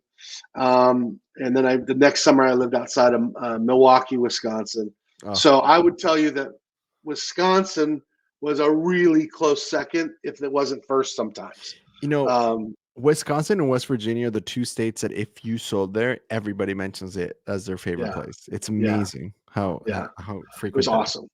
Wow, cool. All right, well, that kind of answers our second question, was which is your favorite kind of turf? So it sounds like more like upper blue colored suburbia. I or what? loved once I got my names rolling. I loved Big Brick, Oh, the dude, big yeah. money. I love the big money because I never wanted the money objection. I just wanted my kids won't use it objection. I could sell the kids, you Or know. my husband's like, Yeah, that one was easy too. But what I was going to tell you was, I worked in Chappaqua, New York, which is where the Clintons are from, and Vanessa Williams was Miss America. She lived in Chappaqua, New York, and she had a couple kids. And I got pre-approach on her, and I sold her a super set. At the time, they called it a super set. no way. Yeah, and at the door outside her house, this is like, people were still starting to get crazy about, like, what do they call that when somebody stalks somebody? Like there was just like, so like, paparazzi kind of. who's this guy coming up to me? She was in the, maybe some of you out there know who Vanessa Williams was, but she posed in Playboy and she got her title taken away from her. And so I went and knocked on her door. I didn't knock on her. I caught her as she was driving up the driveway. Huge, beautiful house just outside of New York. She was actually in a Broadway play at the time. Yeah. Kiss of a Spider Woman is, I think, what it was. And I'll never forget, she was absolutely stunningly gorgeous. I mean, just light brown. Yeah, I haven't seen her in movies. Beautiful green eyes, light brown skin. Yes. Oh, she's those gorgeous. eyes. Beautiful smile. Never ever forget. Nicest lady in the world. Wrote me a full check. Easiest person to keep eye contact with, probably. Yeah, exactly. Just like, I will just stare at your eyes the whole time. Yes, they're so pretty. Exactly. Yeah. Exactly. It makes sense that she would win beauty pageants. For sure. Almost as beautiful as me, but there you go. Not as nice of a beard. Okay, favorite advanced sales tape. I was listening to somebody else and I was like, oh yeah, they mentioned Alan Clements, and I loved Alan's advanced sales tape. And then I was like, Mrs. Jones, you battle axe. It was like all these different things that he talked about, like that Mississippi accent. But I remember one time it was something about why. We always used to kid about it. We'd be like, why? Why? Well, here's why. You got about 5 minutes? I'll go ahead and got a place to sit down. It's like, one of those ones like, you got a broom. I heard about that one. But the ultimate best advanced sales tape ever is not even an advanced sales tape, but it was Bob Richards giving the address to the 1984 U.S. Olympic team. Yes, you're the second person that's mentioned that. Yes, I have a recording of that from my friend Jeff Ross, who put it on digital. So it's on digital. I tried to find it on YouTube today. It's not there. No. Yeah, but he came to Great Recruiter Seminar like a year or two after everybody was listening to that tape. And it was, some people might have heard of Mary Lou Retton. That was the 84 Olympics. Okay. Yeah. And he truly showed the mentality of a champion in that talk. And, when you've listened to all these advanced sales tapes, it's the only difference is your mentality going after it and all in. And he talked about Olympic champions and how people that failed 4 years ago now won. People that wrote down their goals did it exactly what they wrote. They ran the time that they said they're going to run. It was just all the success principles of Southwestern, but from an athletic point of view, an Olympic, which is Olympic champions are the best of the best. Yeah. And then I don't know if you've ever seen Molly's Game, but great movie. The start of that movie just blew me away when it said, "What's the worst feeling in sports?" It's coming in fourth at the Olympic trials by 0.01%, by 0.01 seconds. And they take the top three. And I'm like, that is the worst. Yeah, like that she sucks. worked all those years. And anyway, so to be there. Yeah. Yeah. Oh man, Roger, who else? It was you, and then someone else mentioned that it could have been Roger Stipe. Yeah, it might have we been were Roger in the same. We were in the same years. So Somebody, but I want to say it was more recent than when we recorded with Roger. Although we okay. got to get Roger back on here anyway. That's But right. Roger's the funniest guy you'll have on. yeah, I know he's been but on, but yeah, but he, somebody else mentioned that, and I went, like you said, and I went to try to YouTube it, and I couldn't find it anywhere. So if you get no. that recording, I'll send it to you, the audio file. I yeah, have that'd it. be awesome. I've heard it's Yeah. amazing. I've never heard it, so that's Yeah. awesome. Actually, you just answered 2 more of the questions. One of them was Oh, bummer. most famous person you ever met selling books. On So the book Vanessa field. Williams, Vanessa probably. Williams. Yes. Okay. Yes. Favorite HQ? You kind of already answered that. You said that the Oh, in Madison, New Jersey, that was my favorite HQ. We actually lived in Convent Station, which was about 12 miles from Madison, but our breakfast spot was in Madison, and we had 2 headquarters that met up for breakfast. Which takes me to the next question. What was your favorite breakfast spot? And it sounds like Let me go back to that other question though, because I think it's important to remember. Sometimes Southwestern, sometimes Southwestern is so funny that you can have the worst situation ever, and you have to make it good, right? Like it's important to make it good. Like so. We're in Tarrytown, New York, and I'm not kidding you. It was a 1-bedroom, 2-bedroom. Oh my God, I can't believe I'm going to tell this story. I am going to tell it as Mort. Mort was in our in our headquarters. See how these things start popping up. I'm telling you, just comes. Oh my it just God, starts okay. coming back to you. We had 11 guys in a 1-bedroom, no bed. Maybe the 4th or 5th week. Mort had hemorrhoids. So you know how it works with a guy's headquarters. One guy's taking a shit, one guy's taking a shower, one guy is getting ready, and he needed to put his hemorrhoids on. And the other guy walks in on him to go shower. Oh my God. And my buddy Mort says, "Can't a guy lube his ass without somebody walking in on him?" That's a good summer, man. You can't have a bad summer with that. You know what I mean? And it was just like, we are tight in here. We're tight. We're just like, nobody's around here. Like, there's no privacy. None. We're gonna clip this. This is going to the reel on our Instagram. We're gonna. Yes, exactly. What a soundbite from an episode. Can a guy Yes. just lube his ass? Yes. Can a guy just lube his ass without somebody walking in on him, So at any rate, It was just a really fun headquarters, but at the same time, it shouldn't have happened, right? And the other one that I'll tell you was kind of fun, which was Bo Fan. I recruited Bo Fan. He was literally the first Chinese student that came to America after the fall of Tiananmen Square. So he knew that and so he wanted to come and learn English. And Bo was probably 5'2", maybe 80 pounds. He was tiny. And he wanted to sell books. And so I recruited him, and he was an inspiration to all of us. I've always wanted to come back and see if Bo Fan Bo Fan's like Jeff Smith in China. Yeah. But I would love to be able to see him again and hear his side of his stories, because I know he's successful, because his whole goal was to learn English that summer, learn how to sell, go back to China and build a business. Yeah. And that was just when they were starting to open up, capitalism on the economy side, not necessarily on the social side. That experience getting that experience and then going back home to build a business in an economy that's about to explode. Oh yeah. Yeah. Capitalism, I guess, if you will. Well, that was what's so fun about when the kids came over from Europe. So we were at the same sales school they were at. So I've got a bunch of European friends that I've met through selling books, and we would go over there and we'd go to their sales, their awards banquet and all that kind of stuff. And Stacy Strand and Jeff Simon and we went to Europe and we toured around stayed at Robin Mukherjee's house, and Robin and I are still friends to this day. When he comes over here, we try to get together. So, but that whole Robin's group, the man. Lars Tways kind of started it, Peter Ferret, and obviously Dave Kaiser. But those guys all brought those guys over, and they were hungry, and then the Eastern Europeans came over with Pape Vane, and Pape was recruited by my sales manager, Tom McAuliffe. Tom recruited Pape. Pape now that's kind of he's kind of the great grandpa of all of these Eastern Bloc countries. Yeah. And I mean, I know that they're kicking butt because they're hungry. You know, Dude, the Europeans that come in, this is just, I mean, we said this before, but it's worth mentioning here.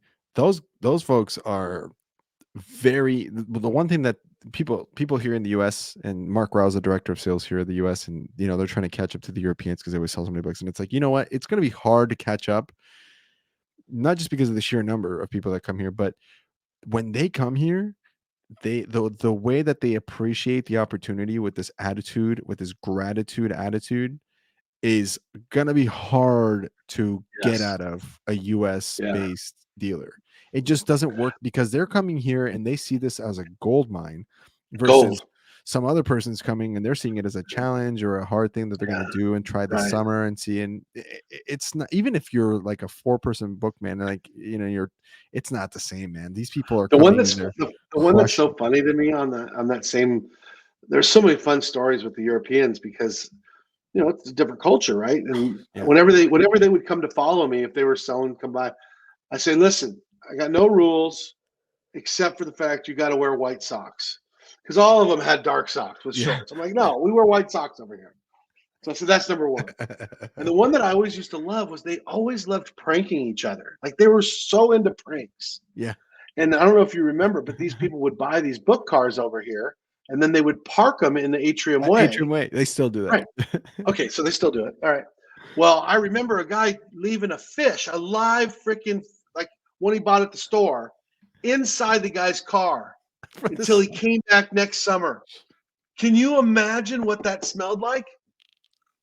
I'm like, Oh that's my ruthless, god. but it's Why? funny. Oh my god. Yeah, man. But yeah, so worth saying. I agree. But I mean, we Yes. just did a Euro trip. I don't know if you knew this. We just went to Europe in September through October. We went like 3 weeks and Oh, we visited we went to Bulgaria and we saw some of those folks that sold books. that's It's awesome. amazing. It's really cool. Yeah. Oh man. Okay. Favorite follow day. Whether someone follow you Well, or I you think I follow already them. told you the one that Yeah. I You love. answered This some of thing, these already. yeah, the favorite fall. I mean, the The Virginia whole pray for me the story is Virginia one too was good. It's too beyond, good. but I think I mentioned to you that I was always trying to teach people how to have fun. Whether it be 3 o'clock roll or one of the things that I used to be The was, three yeah, o'clock. the 3 o'clock roll, right? Yeah, dude, it's so Yeah. good. Okay. Yeah, you set your clock for 3 o'clock, and there it is. Wherever you're at, you do a somersault. It's So so that was good. our 3 o'clock roll. But the other one that I remember doing specifically was, and I know it's a family show here, but you get the little E. But one of the things I used to do was positive swear words. Hell, I mean, So I would fuck say yeah. I was gonna say it's a great fucking day. It's a great fucking day. It's a great fucking day. So I took this positive swear words almost to the brink because I was working in Wisconsin. I was working, and we all have been there. And you start prospecting from the car. Oh, they're not going to buy. No, I'm going to go over here. No, no, no. So I was doing the speech that weekend at the weekend meeting, and I said, "Listen, every time you have that thought go in your head, you got to say to yourself, get your fucking ass out of the car. Yeah, that's right. Get your fucking ass out of the car." So I said it. I probably said it 25 times. I have people to this day remember that speech because the next week, guess what happened? When they're driving, they heard my voice. Get your fucking ass out of the car. All you do is get out of the car and you walk to the door, and they might buy, they might not. We got a demo, whatever. But if you sat there all of a sudden, dude, oh, they're not going to buy. Oh, they're not going to buy. They're not gonna, oh, I think I got to go get something to eat. So this whole idea of positive swear words turned into a weekend meeting speech where people to this day still remember me saying, "Get your fucking ass out of the car." Glorious. There Oh, you go. yes. That's the Listen, best advanced sales tip anybody's going to ever get. yeah, we have people listen to this during the summer. So if you're Oh, currently shit. listening to this and it's the middle of the book, get your fucking ass out of the car. Let's That's go right. sell some books, people. Put this thing on pause. Get your fucking ass out of the car. Oh, so good. Okay, I got 3 more. Okay. Favorite off-schedule story. Oh gosh, really? Hell Okay, yeah. Mort again, different Mort. Mort too. We went golfing, and then I challenged this guy to Oh yeah. see how many movies we could watch in a day. Yeah, that's the best answer to this question I've had. I mean, we've had some good ones, but that's pretty good. I don't think I've had someone go golfing, but And that was, I amazing. think, the first Brady Bunch movie was that year. That's solid. So That's solid. golfing, Brady Bunch movie. Going to the movies is good. Going to the movies by yourself in the summer, there's a special feeling of thrill that you don't get anywhere else. I used to fall asleep all the time, Oh yeah. nice and cold in there. Yeah. Oh yeah, it's amazing. Take a little nap. And by the way, if you're a first year and you're listening, don't do that. Go keep selling books. That's Go right. earn the possibility to get off schedule. Don't cheat your way into it. Pay your dues, damn it. That's Get right. your fucking ass out of the car. That's not right. into a movie theater. Your fourth, fifth, sixth, seventh summer, then you can talk about it. Yeah. Then you can. Brad sold 8, so don't. That's right. Okay. Favorite sales day. Now, this could be because it was the biggest day in units that you ever had, or it could be just like you're like, wow, that day I had a 0 day, but it was amazing. I don't know, whatever. Doesn't have to be units based, but if it is, that's fine. Favorite sales day. I think it was the day that I made $250,000 in a day as a financial advisor. Hell yeah. That was my favorite day. That's a good day. By the way, you want to sponsor a podcast? No, it was one of those ones where I'd been talking about it, and finally I just asked for the order, and they said yes. And I'm like, oh my God, I'm going to make $250,000 in one day on one sale. And it's a product that's kind of a little bit more complicated than we can have time with here. But what I guess I'm saying to you, Andres, is that whatever my best day on the book field was, nothing compared to the emotional high that I had. I think I got more out of watching other people have their best days. Yeah. I remember my buddy Joe Brittingham, and I'm probably getting the numbers wrong, but I think he had 20 sit downs, 19 customers, 19 volume libraries, and he was 394 units. That's wild. Kelly Breslin, 425 units in a day. And I always got a lot out of almost like, you're surfing and you get a stoke because you're watching some guy catch the best wave in the world. And you're like, amazing. Oh, that's so awesome. So at any rate, by the way, 1 unit, $8 in profit 2023. And when we were there in 1990, let's call it 3, which was 30 years ago, it was $3 a unit. That's crazy. Yeah. Anyway, inflation. I don't really have my best day. I mean, it's just like I said, my best day was when I got into my career and I had the opportunity to close, and it was no different than sitting down asking Mrs. Jones for a check. It by all accounts, that's 40,000 units in a day. Ish. There you go. 42,500 units in a day. There you go. Not bad. That's right. Breaking some sort of record. All right. And then the last one is the biggest family that you sold to as far as number of members of the family. So for example, I good had question. Who had 16 members or something. I had 4. I have 4 in my family plus my wife and I. That's 6 total. But no, my biggest one, I want to say, was 12. Wild. So it was 12 kids and mom and dad. And it was a weird freaking situation. It was weird. I was trying to figure out if they were homeschooling because that wasn't a big deal back then. If they were homeschooled, they were really, really, really Christian, way off the, Bob Jones and way. But I think it was a Catholic family, honestly. And as you're asking me this question, I'm visualizing sitting at that table where it was kind of made for them, where they had breakfast.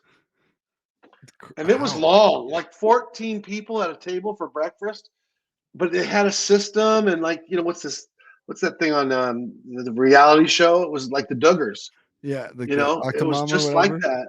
And the best part about that, now that I think about it, the best part about selling that family was they had somebody in every grade and everybody knew them. Oh yeah. Oh, what a power name. That was probably I think that was in Pennsylvania somewhere or Wisconsin, one of the two. Makes sense either way. No, it had to be Pennsylvania because that's more Catholic. So it was probably Makes Pennsylvania. sense either way. Yeah, Holy cow. yeah, That's wild, man. yeah. Well, that concludes the rapid fire section. Now we typically go to the ponytails, but you told us about your favorite ponytails. So now Oh, I I had guess too much fun. I'll leave it up to you to either have another story, or what I might have you close with is just final closing thoughts as you look back on your experience. Sometimes when people run out of stories to tell, what we ask is like, what advice would you give yourself, either when you were leaving Southwestern or while you were in Southwestern, that knowing what you know now, you would give yourself that advice? Yeah, I haven't really thought about that question. I just think that the things that of why I've been successful, whether it be as a dad, whether it be as a financial advisor, whether it be as a husband, all of the things that were taught in sales school, on weekend meetings, during recruiting, the ones that I loved were always the simplest. Mm. And for whatever Mr. Spencer Hayes, whatever you think about him, the one that I liked about him was set high goals,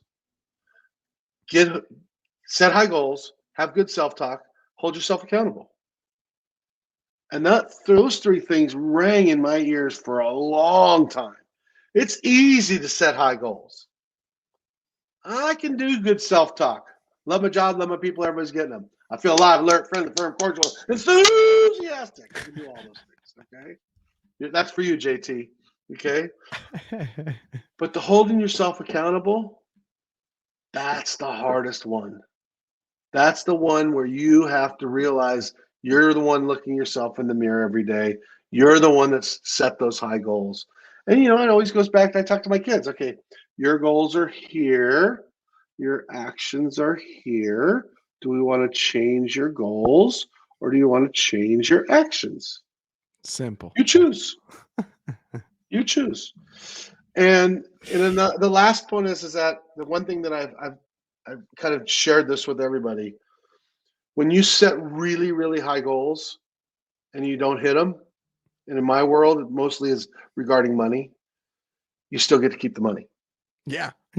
So you set really, really high goals, you didn't hit your goals, but you still get to keep the money, Yeah. So I guess in my world of trying to match and mirror all of the success principles that I learned over the years at Southwestern and beyond, if you continually lead with enthusiasm, have a lot of fun, and really try to capture people's heart, whether that be through asking questions, whether that be trying to help them be successful. That whole thing of help enough other people get what they want, you're going to get what you want. It's a little bit cokey, but it's true. You help a bunch of other people get what they want, and my life is help people retire. They want to retire. Then I'm going to get what I want. And so that's when I think about it from the simple things that I've learned. Charlie's Tremendous Jones. You're going to be the same person you are 5 years from now, except for the people you meet and people you hang out with and the books that you read.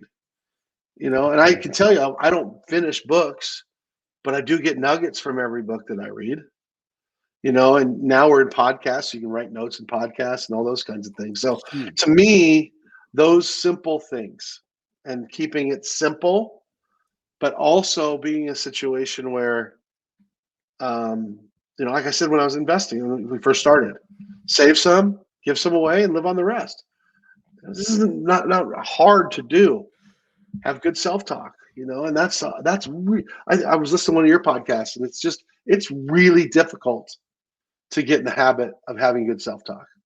Yeah. Because we're always beating ourselves down. But my wife, who never sold books, the first time we ever slept together, and I say slept together, not necessarily physically, just in the same bed. Yeah. In the same bed. And I woke up in the morning and I go, it's going to be a great day. I love my job. She was like, I need a cup of coffee before I can talk to you. Yeah. That's so funny. And now I was like, you say that. Today. I wake up in the morning and go, it's going to be a great day. Yeah. It's so funny that you say that, because my wife, when we met, she's like, I'm not a morning person like you. And I'm like, I don't think I'm a morning person per se. Yeah, it's not like we're a morning person. It's just this is how I've learned to get out of bed. Yeah. Yeah, exactly. And I will tell you, pitch for CPAP is everybody never wanted to be my roommate because I snored really bad, right? So when I got tested for sleep apnea and I got the CPAP, because I used to fake it, you like in this fog, like, okay, whatever. But the first night I ever wore the CPAP and I woke up the next day, and I immediately went back to the book. I'm like, is this how everybody wakes up in the morning, like ready to go? Like I felt oxygenated. I'm like, this is the best I've ever felt in 20 years. So if you're thinking about a CPAP, go get one. That's the ponytail right there. That's right. Get yourself a CPAP. I've saved a lot of marriages. Get a CPAP, use it. And anyway, we can go on with all that other stuff. But Andres, you're doing a great job with this podcast. It was super fun. I hope people love it. And, dude, obviously, if you guys can reach out to me, I'm pretty good about getting back to people, as long as it's not on a Friday. Because I take Fridays. That's your day off. What's the best way to get a hold of you? Is it LinkedIn or is it like Instagram? It's pretty simple. LinkedIn is probably the best way professionally to do it. I've had a lot of people do it that way. Brad Ledwith, as you can see. I'm on Facebook. My company's on Facebook, Ledwith Financial Services. Brad Ledwith, if you want to friend me on Facebook and I have an idea of who you are, I'll friend you back. Instagram is the same. No rules, hot tips on the Instagram. That's the book version. You can see all my cooking there.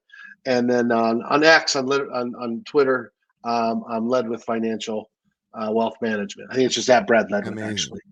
And I really probably all of those places you could probably ping me and I can get back to you.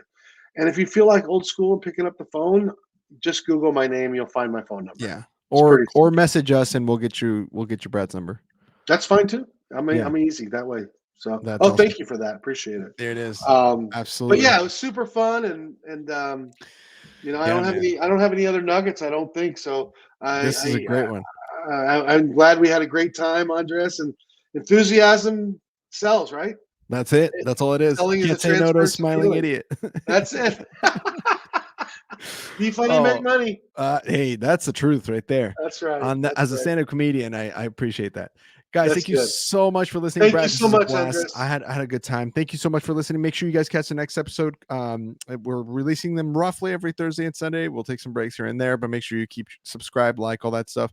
If you listen to this and you want to come to Bisler, there is on our Instagram a link to the bio or messages. We'll get you more details so you can figure out how to get to the alumni get together. It is sponsored by us. We're not working with Southwestern on this, so this is more like a Ponytails reunion that we have in Antigua. It's going to be a lot of fun. Come check it out. We're going September 19th through the 23rd. Thank you for listening again. Brad, you're awesome. We'll get out of here. My name's Andres Gamboa. Bye-bye, everybody.